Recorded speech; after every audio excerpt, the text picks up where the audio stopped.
Batawuni kirak mu Kampala batandise okwekeneenya ebiwandiiko n'ebibalo eby'enjawulo byebalina okusobola okutegeera nnamba y'abantu abalina okufuna obuyambi okuva mu gavumenti. Wabula Sarah Bireete akulira Center for Constitutional Governance agamba nti bassentebe b'ebyalo baliteekeddwa ku mwanjo. Tugenda kukozesa enkalala ezo zonna okulaba nti nno tutereezaamu tumanye tugende mu byalo, buli division erina olukalala lwayo, buli parishi erina olukalala, kitegeeza ne buli kyalo kirina olukalala. Batawuni kirak we twogerera bali mu meeting okulaba engeri gye banaalongoosaamu enkalala zino. Nze mbadde ngamba emirimu egisigadde bandigitadde mu ba LC. Ba LC n'abakulembeze abalala bali ku ground bamanyi bana abantu. Omwogezi wa KCCA Daniel Nuwabine atubuulidde nti enteekateeka ey'okukakasa abo abanaafuna obuyambi yakumalirizwa mu bbanga si ddene. Mu nnaku nga 2 enkalala zino tujja kuba tumaze okuziverifyinga, mu nnaku 2-3 ne mu byalo tujja kuba tutuuseeyo.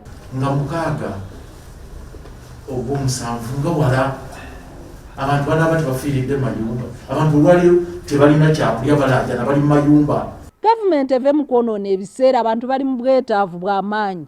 Sitole efuuse mpanvu, omuntu omusibidde awaka enkya talina kyakulya oli mu sitole. Tumubuuzizza omuwendo gw'abantu bebasuubira okuwa obuyambi mu Kampala. Okusinziira ku kugawa kw'emmere twalina amaka nga 45,000, naye okusinziira n'ensimbi ezinaabeerawo kyekijja otuyamba okumanya amaka ameka ge tunaatuukirira. Lord Mayor wa Kampala Erias Luwkago agamba nti ensimbi ezirambikiddwa okugabira abantu ntono ddala era zisaana zongerweko. Parliament etuule ensimbi ezo zongezebweyo. Parliament erina obuyinza okunoonyereza ku sectors ezitalina nnyo nkizo okusaawa eno ey'akazigizigi bakuŋŋanyeyo busente buli eyo.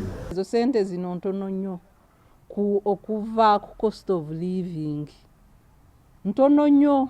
Ekitono nnyo bandibadde bagamba nti buli lunaku efamire ebeere n'omutwalo, kubanga ebyetaago si mmere yokka. Kyokka agamba waliwo okutya nti ensimbi zino wadde ntono era tezijja kutuuka ku bantu olw'amakubo mwe zigenda okuyita. Ezo ensimbi nazo koteya era kyabulabe nnyo, tetumanyi nti eyo mu ofiisi gye zaagenze wamungi zinadda tebalina nsonga n'lwaki tebazireze ekibuga Kampala zigenda mu disitulikiti agakwatibwako. Akulira Center for Constitutional Governance Sarah Bireete atubuulidde nti abantu abeetaaga obuyambi mu kiseera kino basukka 5,000 gavumenti beetegekedde okuwa obuyambi. Abantu 1,800,000 baada mu bwavu, naye kati eri awo budgeti nga nti abantu 5,000 kati abo abaada mu bwavu balina kyakulya.